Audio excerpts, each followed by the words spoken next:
The human mind possesses an extraordinary ability to imagine. It is this capacity that allows us to create worlds, project futures, and dream of what does not yet exist.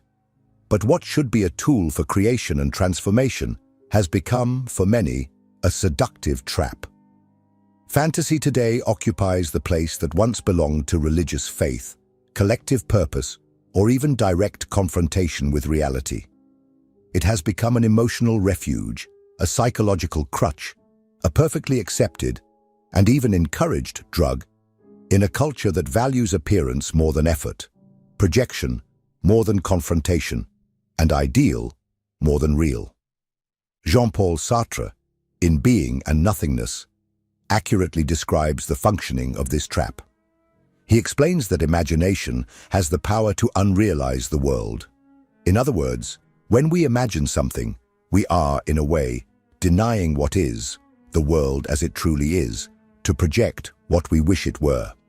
This denial is a form of escape, and the more intense the anguish in the face of concrete reality, the more seductive the illusion becomes. Fantasy begins to be used not as a rehearsal for action, but as a substitute for action. The person does not imagine to act. They imagine to avoid having to act. This dynamic explains why so many individuals today live disconnected from their own bodies, their circumstances, and their real projects.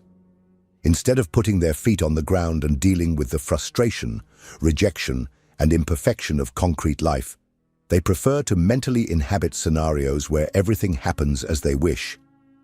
These are lives lived inside the head, controlled, clean, predictable, and completely innocuous.